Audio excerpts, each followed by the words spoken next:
მოგესალმებით მეგობრებო. დღეს უფრო ზუსტად ჩემთვის მარტო შვიდად შევადარებ ახალ RedEye Air Control Extreme RedEye Masai Mara. დღეს შევადარებთ ბალისტიკაში ტექნიკურად უკვე ვიცით მათი სხვაობები რა არის როგორ არის. ხო და შევადარებთ ბალისტიკაში ზუსტად გადამოწმებებით, დაკვირვებებით, ანუ მაქსიმალურად გავწურავთ ასე რომ ვთქვათ.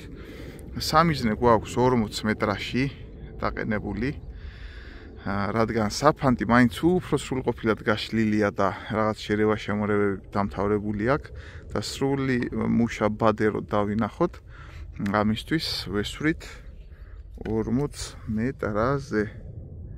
ეხლა რაც მინდა რომ გავაგრძელო ამ საუბარში არის ის რომ ანუ კლასით და ხაზით ეს ახალი სერია განსხვავებულია Masai-ის კლასისგან. ეს არის უფრო კლასიკური სპორტული ვარიანტი და ეს არის სუფთა სპორტული ვარიანტი. აქედან გამომდინარე, როდესაც ჩვენ დავიწყებთ საუბარს Masai ჯობია თუ ეს ჯობია, ანუ ამას აქვს სპორტული მიმართულება და აბსოლუტურად გათვლილია სპორტულ ხაზზე, ანუ სამომხმარებლო ხაზზე, ბევრი სროლებისთვის და ასე შემდეგ, ყველანაირი ამბით მასია გათვლილი, ანუ გამძლეობის კუთხით და ამტანობის კუთხით არც Masai Mara არ არის ნაკლები თუ მეტი არა, ნაკლები არაფრით არ არის. უბრალოდ ელეგანტურობაში, სტილში, შესრულებაში ესეთ რაღაცეებში იგრძნობა როგორც კლასიკა და სპორტული შევადაროთ, ეს უფრო კლასიკურია, ოღონ ამ შემთხვევაში სანადირო ფერებში და ეს არის სპორტული თოფი სანადირო ფერებში. ასე დავუყოფთ ამას, ანუ აბსოლუტურად სხვადასხვა ხაზია და ერთი და იგივე აურას ორივე თოფი არ აკმაყოფილებს. ამას თავისი დამაკმაყოფილებელი ხაზი აქვს და თავის ასე რომ ვთქვათ, აურა გააჩნია, იგივენაირად გააჩნია ამ თოფსაც თავისი აურა.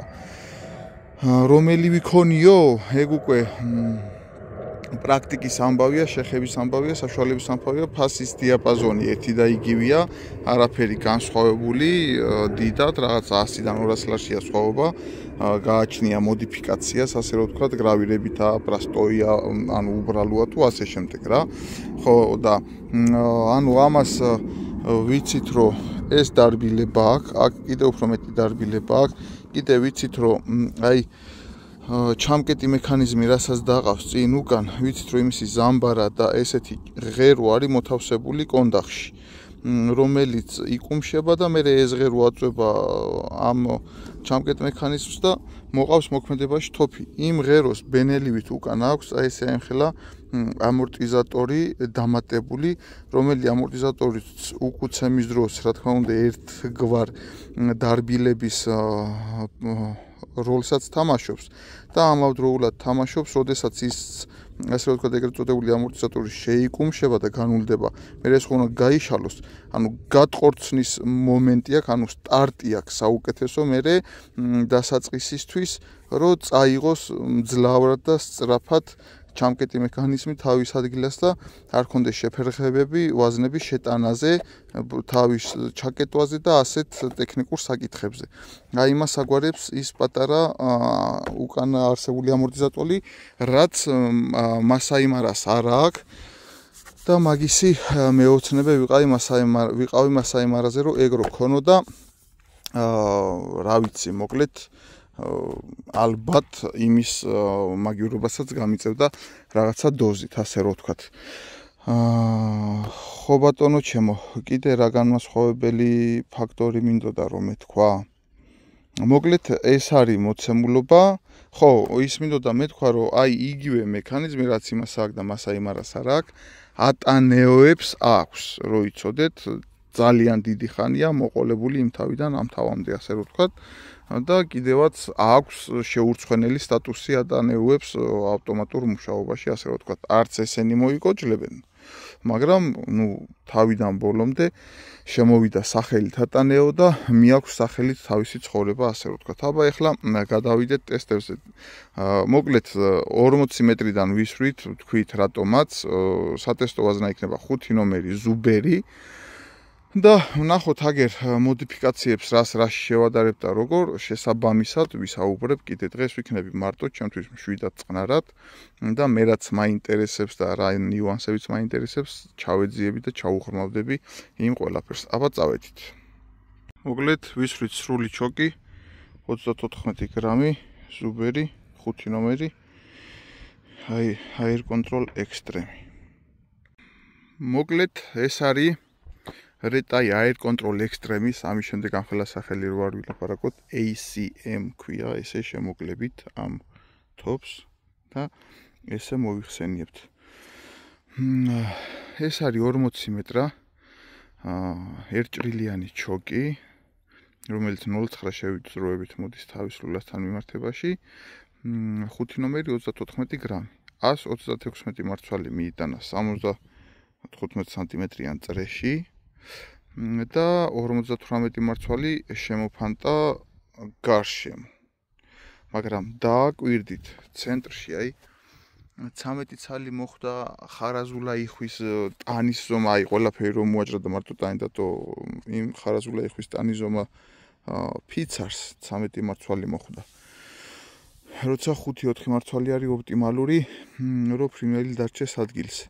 და განაწილებას დააკვირდით აბსოლუტურად უფანჯროა აქაც ამოუზომე და არანაირი ფანჯარა არ ჩადიოდა არათუ შიდა წრეშია უფანჯრო არამედ აი გარე წრეს დააკვირდით ერთადერთი დიდი ღიობი სადაც შეიძლება ფრინველი გაიპაროს და აღარც მარცვლები აღარ გვაქვს ეს ერთი მარცვალი ამ გვერდზე გამოტანილი ეს რომ მოხსნათ და ესეთი რკალი გავაკეთოთ 1.20 მეტრაცი ეს გიფსკარდონი არანაირი ფანჯარა არ არის არა შიდა წრეში არამედ გარე წრის ათვისების დიაპაზონშიც 1.10 1.20 გიფსკარდონია ეს ზომაში.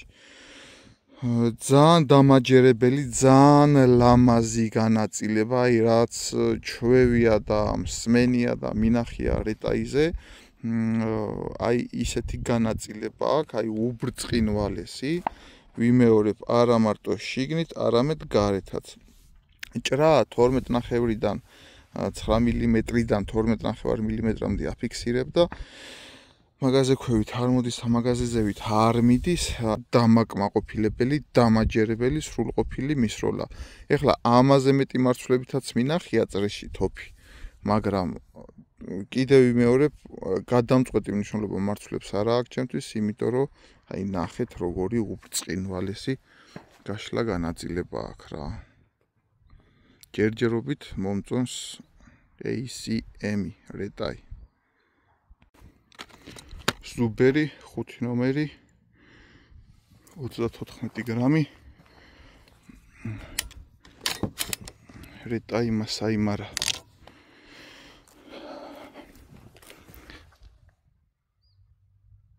ერთჭრილიანი ჩოკი და აქედანაც მოხდა ერთჭრილიანიდან გასროლა.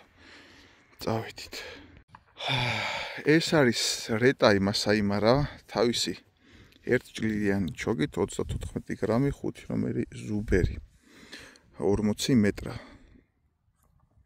წრეში მიიტანა 133 მარცვალი, ანუ 3 მარცვლით ჩამორჩა ACM სერიას, სწორად რო გამოვთქვათ, ასე რო ვთქვათ. რაც არაფერს არ ნიშნავს საერთო ჯამში არაფერს არ ნიშნავს. იმიტომ რომ ამასაც ნახეთ როგორი უნიკალური და უბრწყინვალესი გადანაწილება აქვს. გეგონება მოყვნენო და ხელით დახატესო. არანაირი ფანჯარა. გარე პერიმეტრზე, ნუ აქეთაც აღნიშნეთ ორი მარცვალი, ეს ოდნავ ვიწრო ქაღალდია, ვიდრე წეღანდელი Retai-ის როლეთ, მაგრამ აქაც გავაკეთეთ აღნიშვნები. ესე იგი 133 მარცვალი მიიტანა წრეში, 55 მარცვალი წრის გარშემო შემოფანტა. 6 მარცვლით ნაკლები მიიტანა საერთო ჯამში. რაც არაფერს არ ნიშნავს, აი ვერსად ვერაფერს ვერ დაინახავთ ამ 6 მარცვლის მნიშვნელობას, ისეთნაირად არის განაწილებული. ამას ნადირობაში, პრაქტიკაში ვერავინ ვერ მიხვდება და ვერ გაიგებს. ერთი თოფითაც და მეორე თოფითაც გექნებათ იდენტური შედეგები მსგავს სიტუაციაში. და ვერ მიხვდებით ამას თუ ასე ქაღალდზე არ გასინჯავთ და არ გაიგებთ რომ რაღაცა ორმარცვლიანი, ერთმარცვლიანი და ათმარცვლიანი სხვაობებია თოფებს შორის. მთავარი არის განაწილება და აი განაწილება როგორი უნდა იყოს და რატომ იყვარს ზუბერი 40 მეტრა და რა ვიცი დაუდგეს ნებისმიერი ევროპული ვაზნა. მოვიდეს და დაუდგეს უბრალოდ. ვერაფრით მეც ვერ შვებიან და ფასი იმდენით მეტი ღირს რომ სრული გეკარგება უბრალოდ ყველაფრის რა. ჭრა, რა თქმა უნდა, ახალი რეტაი ჯობია, როგორც იმ დღეს ვთქვით, მაგრამ ნიშნულებს ესეც აკმაყოფილებს, საერთოდ 9 მილიმეტრიანი შეღწევადობა 5 ნომრის შემთხვევაში ითვლება დამაკმაყოფილებელ შეღწევადობად ხმელთფიჭვის ფიცარში, რომელიც 60 მეტრამდე მუშაობს ფრინველზე მომაკვდინებლად. ამ შემთხვევაში გქონდა 9-დან 11 ნახევრამდე, როდესაც ახალი რეტაის შემთხვევაში გქონდა 9-დან 12 ნახევრამდე. ანუ 1 მილიმეტრი მაინც გვაქვს სხვაობა საერთო ჯამში რო ავიღოთ და ეს 1 მილიმეტრი არის დაახლოებით ნახევარი მარცვალი. აი 5 ნომრის ნახევარი დიამეტრია 5 ნომრიანი მარცვლის ნახევარი დიამეტრია ეს ნახევარი მარცვლის სხვაობა შეღწევადობის სიძლიერით, მაგრამ ფაქტია რომ უფრო მეტი უფიქსირდება. და აქაც გავმეორდები, უბრალოდ ეს უფიქსირდება, თორე ასე რომ ვთქვათ, შედეგის მხრივ სროლაში 60 მეტრამდე იქნება ეს თუ 70 მეტრამდე თუ თავს გავიგიჟებთ, ხო? ერთითაც გვექნება მომაკვდინებელი შედეგი და მეორითაც გვექნება მომაკვდინებელი შედეგი. აი ეს არის ბატონო ჩემო, აი ორი რეტაი ACM სერია და რეტაი მასაი მარა. მოკლედ აი ესე ჭიდაობენ რა ბალისტიკაში. ფაქტიურად ბალისტიკური კუთხით ერთი და იგივეები არიან, შეიძლება ითქვას უმნიშვნელო პლუს მინუსებით. 34 გრამის ზუბერი და მოვიდა ჩვენი ATSP-ს დრო და გავისვრით 1 ჭრილიანიდან. ეს არის ATSP-ს ზედალულით მისროლა 1 ჭრილიანი ჩოკით, ესეც ძალიან ლამაზი, ძალიან ძლიერი და აქ მინდა ერთი რამ განვმარტო, ნუ ფანჯრის არსებობაზე ხო ლაპარაკი ზედმეტია. ერთადერთი მთლიან მიყრაში აი აქ შეიძლება ამოვიღოთ ერთი ფანჯარა. დანარჩენი აი ამ დიაპაზონში, არც შიდა წრეში და არც გარეთ მთლიანი ქაღალდის შემოფანტვაზე არანაირი ფანჯარა არ აღინიშნება 40 მეტრაზე, რაც კიდე ერთჯერ აღნიშნავს, რომ სამივე თოფი ერთმანეთზე უკეთესად მუშაობს. უბრალოდ აქ ATSP-ს ხასიათი მინდა რომ გამოვკვეთო. ოდნავ მაღლა მომიწია სროლა, იმიტომ რომ ხედავთ ქვევითაც საკმაოდ არის ჩამოფანტული, ასე რომ ვთქვათ, საფანტები, მაგრამ ავიღეთ ყველაზე ძლიერი ადგილი, რომ არ დაგვჭირებოდა გამეორება და შედეგი მიღწეულია, ასე რომ ვთქვათ, ცენტრს მაინც ვატყობთ, რომ აქ არის ძირითადი ცენტრი კონცენტრირებული და რა მინდა რომ ეხლა ვთქვა და აღვნიშნო. განაწილება რეტაებსა და ATSP-ს შორის ყოველ შემთხვევაში ჯერჯერობით ასე გამოიყურება. ანუ რეტაებს უფრო კოპწია და თანაბარი გადანაწილებები აქვთ და ATSP-ს აქვს ცენტრისკენ კონცენტრირებული საფანტი და ესეთი ჯგუფი მიყრები. აი ესეთი რაღაცები. რაც მასაი მარას და ACM-ის შორის არ იყო რა, უფრო თანაბრად იყო განაწილებული. ეს არის რით განპირობებული. ჩემს ATSP-ს აქვს მოკლე კონუსი. აი მოკლე კონუსის ბრალია აი ესეთი მიყრები, მაგრამ ამავდროულად კონცენტრირებული ცენტრისკენ მჭიდრო მიტანა. ეს ახასიათებს მოკლე კონუსის თოფებს. ამიტომ ჭირდებათ კიდე უფრო მყარი საფანტი, ანუ მყარი საფანტი, კარგი საფანტი, როგორიც აქვს ამ შემთხვევაში ზუბერს. და სხვა შემთხვევაში შედარებით რბილი საფანტი რო ყოფილიყო აქ, აი მაშინ გვენახა ჩვენ ჯგუფ-ჯგუფად მიყრა და არეული განაწილება. აი გრძელი თოფის სავაზნეში არსებული გრძელი კონუსები განაპირობებს შედარებით თანაბარ განაწილებას მთლიან სიბრტყეზე და ცენტრისკენ მანდამაინც კონცენტრირებულები არ არიან. აი ეს განსხვავებაა მოკლე კონუსსა და გრძელი კონუსს შორის. მოკლე კონუსი არის ცენტრისკენ კონცენტრირებული ჯგუფით და აქა-იქა მიყრების შენიშვნით და გრძელი კონუსი არის თანაბარი გადანაწილებით მთლიან სიბრტყეზე. წავედით აბა ეხლა გავაგრძელოთ ტესტები. ჭრას რაც შეეხება, ჭრით მოვიდა მასაი მარასნაირად, ჩვენ ვიცით რომ ATSP და მასაი მარა ერთნაირი მსროლელი თოფები იყო ჭრის კუთხით, SP უპლიუსებდა უმნიშვნელო რაღაც მიკრონული სხვაობებით, მაგრამ უპლიუსებდა. ამ შემთხვევაში ACM-ს ვერ დაეწია მაინც, ანუ ახალ Air Control Extremes ვერ დაეწია ჭრაში, ვერანაირად, ასე რომ ვთქვათ. Air Control Extreme მოკლედ ლიდერობს საერთო ჯამში ბალისტიკური მონაცემებით ერთობლიობაში რო შევკრიბოთ ყველაფერი. 132 მარცვალი მიიტანა ამ შემთხვევაში SP მწრეში, მასაი მარა მიიტანა 133, ახალმა Air Control-მა მიიტანა 136.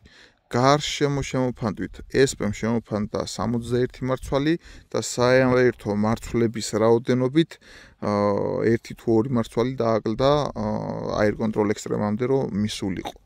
მაგრამ ხო გეუბნებით არის 2-3 მარცვლიანი რაღაცა სხვაობები, ესეთი უმნიშვნელო, რაც მისროლები რო გავამეოროთ, შეიძლება სხვანაირი სურათი დაიხატოს და შეტრიალდეს უკუსაპირისპიროდ ყველაფერი. ანუ მისროლის გაცვლა გამოცვლის საკითხია, ასე რომ ვთქვათ რა.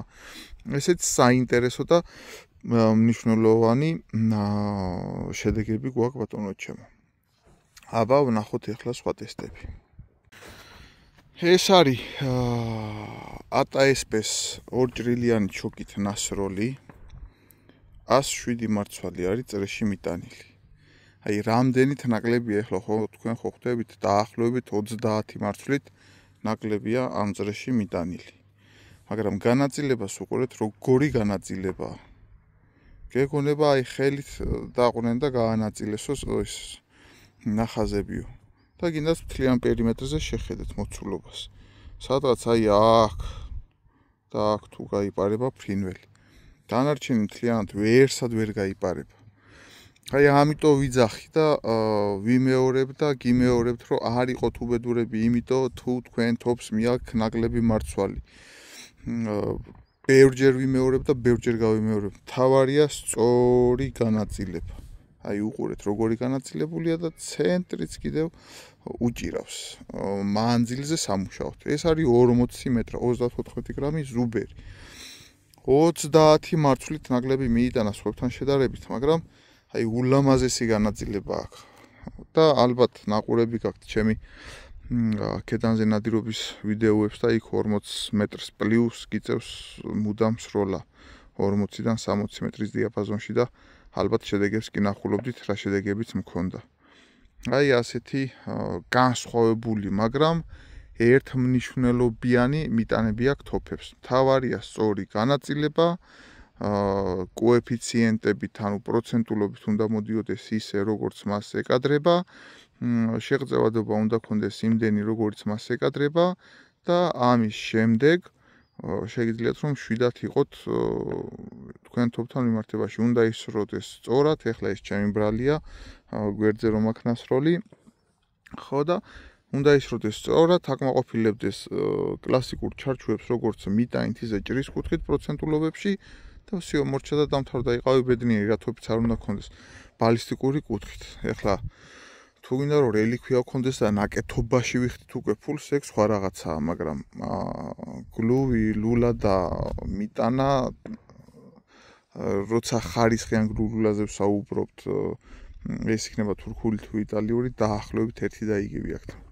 მიტანის კუთხით, ანუ სანადირო სიტუაციაში ერთი და იგივე შედეგს დადებ, როგორც იტალიურით, ისე თურქულით, ნორმალურად სროლელი თოფით. თუ გინდა რომ გქონდეს ნაკეთობა და რელიქვია და რაღაცა ესეთი მდიდრული თოფი, ეგ სხვა ამბავია, მაგრამ თუ გინდა რომ სამომხმარებლო თოფი გქონდეს, აი ეს ბალისტიკაც კი დამაკმაყოფილებელია, აი ეს 40 მეტრაზე კი არა, 60 მეტრამდე სიმუშავებს თუ გინდა გადავისვრით და განახეთ, რომ ჩვეულებრივ აი ესეთი ცოტა მარცვლების მიტანის რაოდენობა 60 მეტრამდეც კი დააკმაყოფილებს ფრინველის ასაღებ არეალს. ეხლა ჩვენ შევადარებთ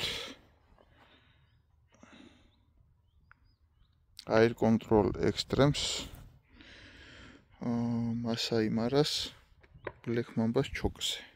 იმ დღესაც კი მივისროლით, მაგრამ რაღაც განსხვავებული შედეგები ჰქონდათ და კიდე ერთჯერ გადავამოწმებ ეს რეალურად ასე არის თუ არ არის.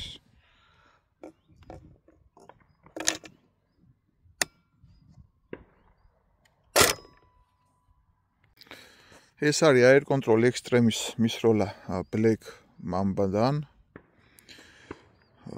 34 გრამი ზუბერი 5 ნომერი 40 მეტრა 122 მარცვალი მიიტანა ცენტრში და ესეთი უბრწყინვალესად გაანაწილა და ცენტრით ძლიერი დაიკავა. გარშემო შემოფანდა 62 მარცვალი, სულ 184 მარცვალი გამოვიდა მიტანა მოკლედ ამ ქაღალდზე. ამის მითვლით, როგორც გვაქვს საერთო სიგანეებს, როგორც ვიღებთ, ისე გამოვითვალოთ, ასე რომ ვთქვათ. ძალიან კარგი, თანაბარი, დამაკმაყოფილებელი, დამაჯერებელი და შორმანძილზე სამუშაო ბადე აქვს, ასე რომ ვთქვათ. იმ დღეს გვახსოვს, რომ სულ მიიტანა რაღაცა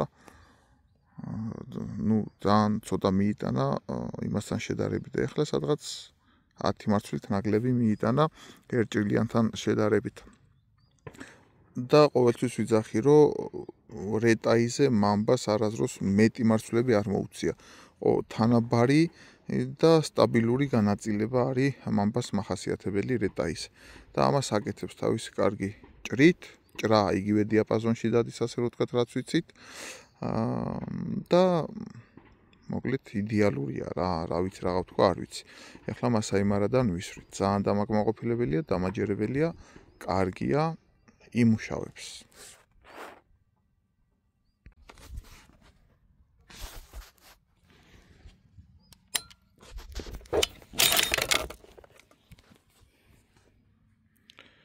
Masai Mara და Black Mamba.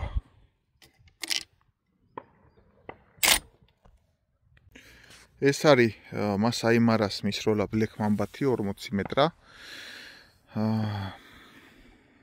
5 ნომერი 34 გრამი ზუბერი. 139 მარცვალი მიიტანა წრეში და ყველა დღევანდელ მაჩვენებელს გაუხსრო, რაც იყო 3 მარცვლით გაუხსრო.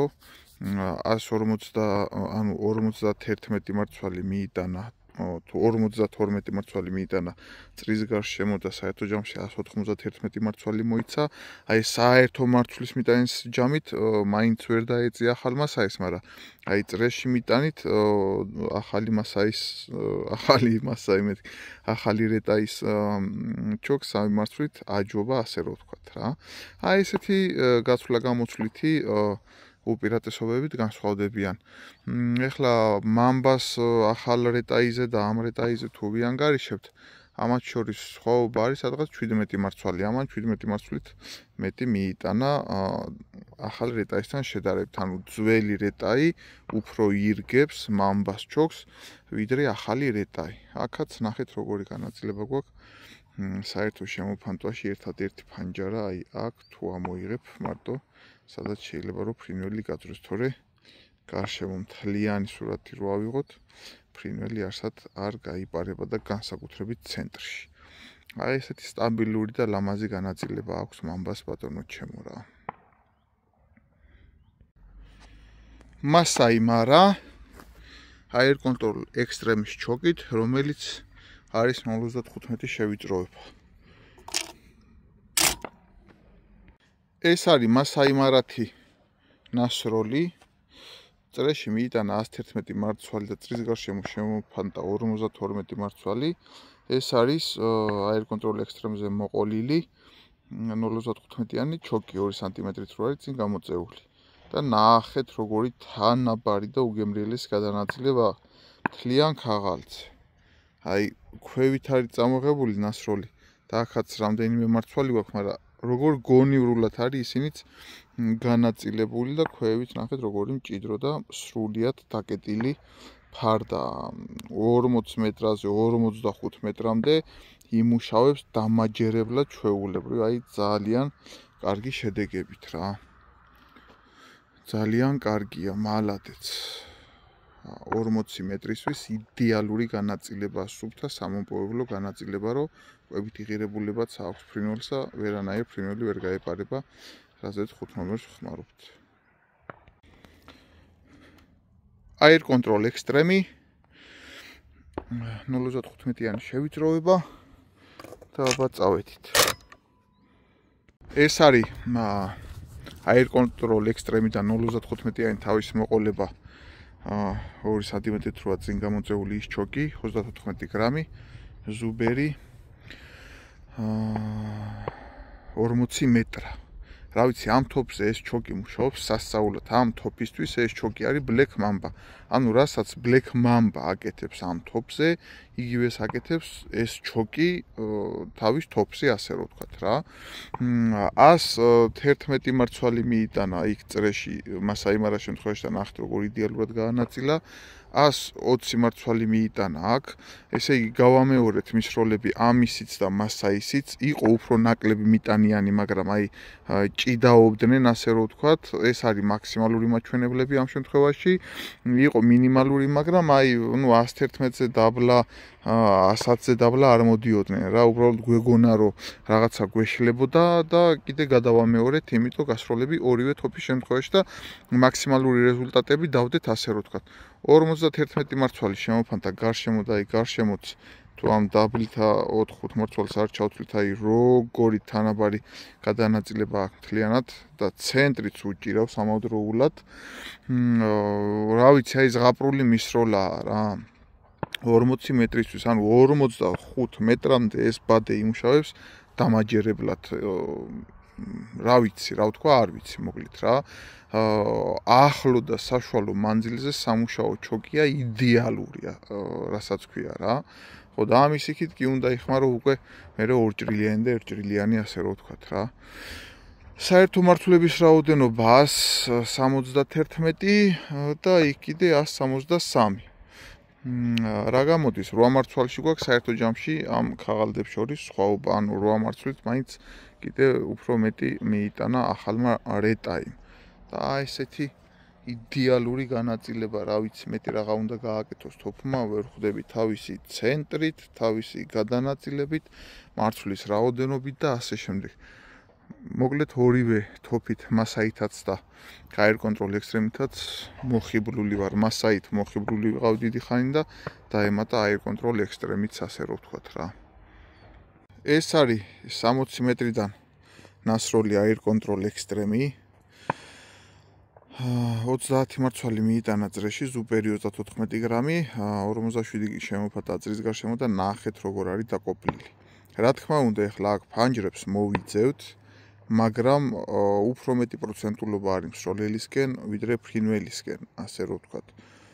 ერთადერთი გულთან ახლოს ერთადერთი ეს ფანჯარა რაც არ მომეწონა და ამოხაზული არის, დანარჩენი გულთან ახლოს არაფერი არ არის და თუ ცენტრში დავსვავთ მინიმუმ 4 მარცვალი ფრინველს მაინც გარანტირებული აქვს აი ამ ცენტრში. 4-ზე მეტი, მაგრამ მინიმუმს ვიძახი და სხვა დანარჩენი ნახეთ როგორი გადანაწილებაა.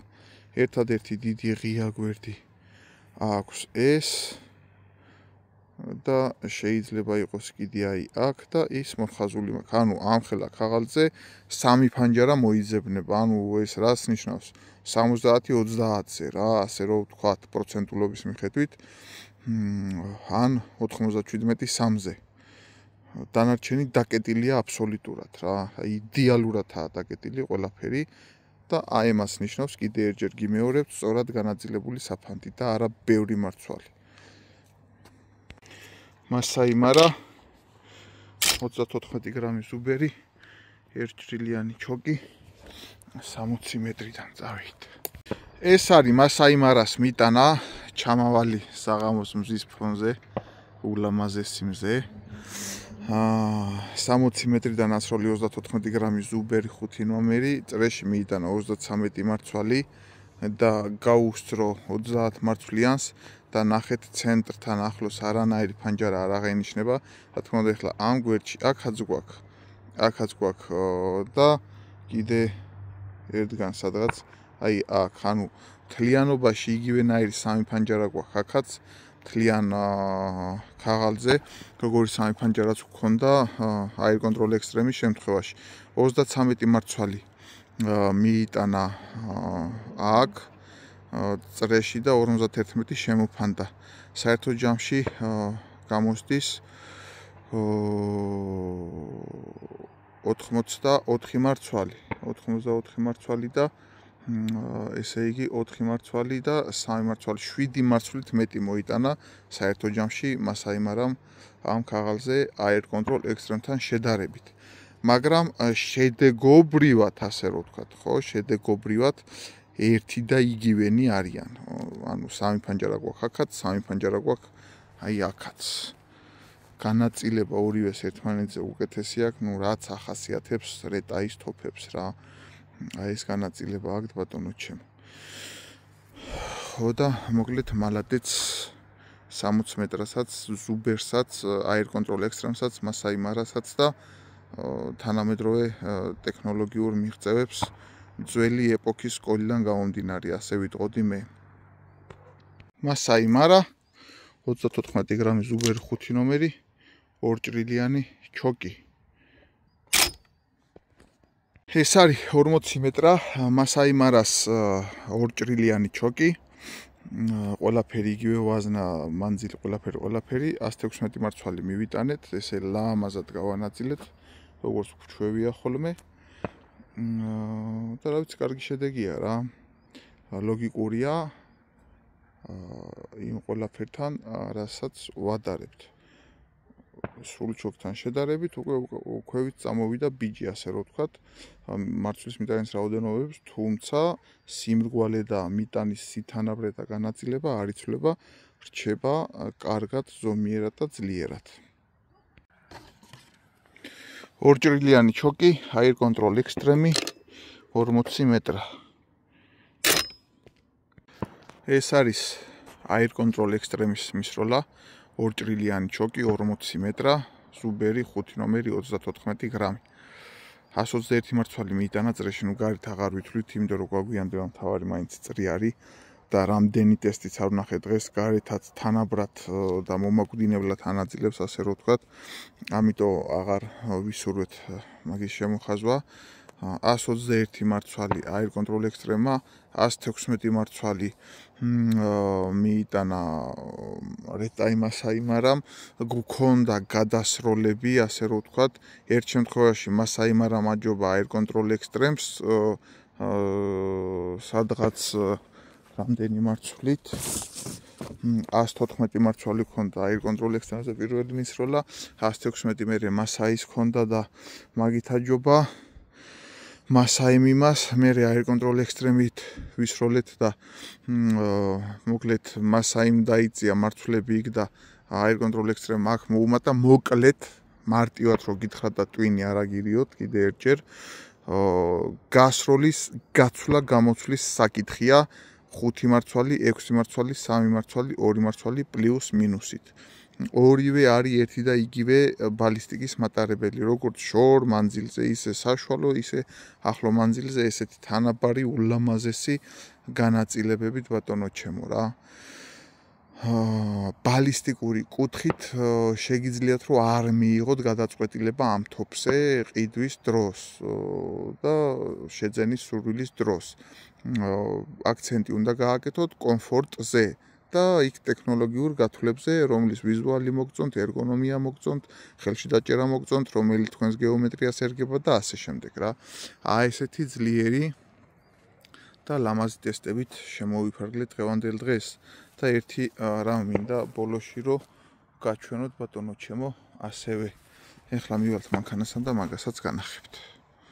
ეხლა აქ მინდა რომ ცოტა რამ გესაუბროთ ამ ორი თოფის გადატენვის შესახებ. ესე იგი ჩვენ წინა ტესტში ვნახეთ რომ 24 გრამიანი უპრობლემოდ დაამუშავა ამ თოფმა და ამ თოფს უჭირს 24 გრამიანებს გადატენა ვერ ტენის, ასე რომ ვთქვათ რა. აქედან გამომდინარე რა არის სხვაობა ამისი, რა შეიძლება იყოს სხვაობა. ზოგადად შიგნით არსებული ზამბარები, როგორც ინერციული ზამბარა, რაც გულში უზის და ამუშავებს ზოგადად ამ თოფის სისტემას, მათ შორის განსხვავებული სიხისტე შეიძლება იყოს ამ გადატენვის მიზეზი, იმიტომ რომ ზოგი ტენის, ზოგი ვერ ტენის, რეტაის, მასაიმარას თოფები და უმეტესობა ვერ ტენის 24 გრამიანებს და არც არანაირად არ ევალება და არ მოეთხოვება, ეს თოფები არის 30 გრამიდან და ზევით სატესტოდ გათვლილი. რახან ეს არის სპორტული თოფი და ანუ ამაზე შეგვიძლია მჭიდის დაგრძელება, ასე რომ ვთქვათ, ანუ სპორტული გათვლებისთვის არის და რა თქმა უნდა სანადიროთაც გამოიყენება. აქ უკვე შემსუბუქებულია მექანიზმში ზამბარის სიხისტეები და უფრო დაბალანსებული და დარეგულირებულია, რადგან სპორტსმენები ახლა 36 და 40 გრამიანებს, როცა 200 და 300 და 500 ვაზნა აქვს სასროლი ვერ ისვრიან, უფრო მუშაობენ 24 გრამიდან 30 გრამის ფარგლებში, იაფით უჯდებათ და ფიზიკურად ასატანათაც შესაძლებელია, მაგრამ აჟით ბევრი გასროლები და მაქედან გამომდინარე აქ უფრო დაკომპენსირებულია ეგ ყველაფერი და ნუ ეხლა შეიძლება არც ამას არ მოეთხოვება, მაგრამ აკეთებს, გათვალეს და აკეთებს მაგ ამბავს.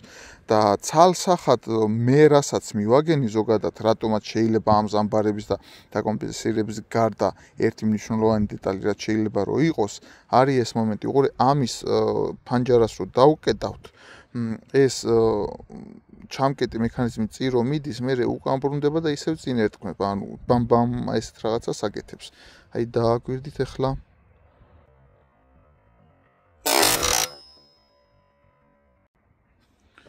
კიდე ერთჯერ გავაკეთოთ.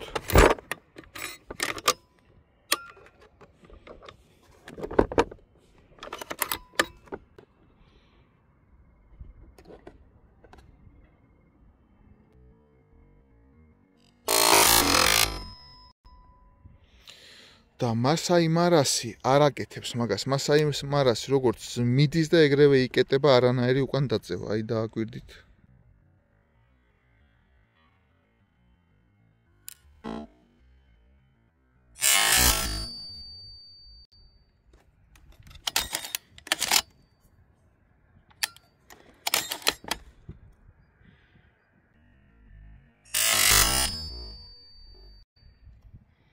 აი კიდე ერთჯერ გავამეოროთ.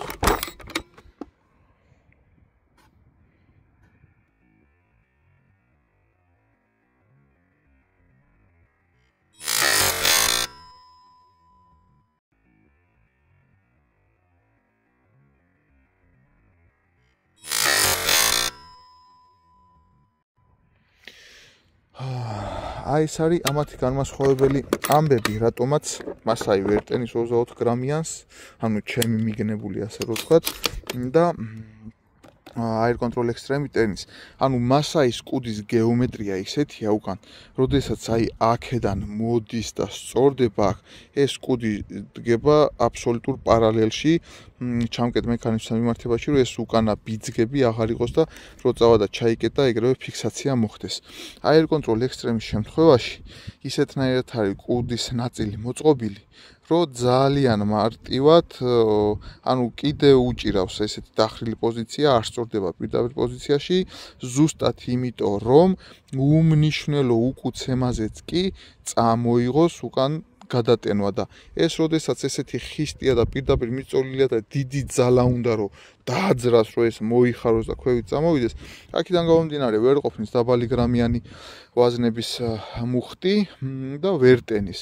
ალბათ სწორად ავხსენი ეს ყველაფერი და მოკლედ ასეა, მე რაც მივაგენი და გამოვიანგარში ამ თოფ შორის ხოვება, ეგ არის თუ გინდა თქვენს თოფებზე დააკვირდით.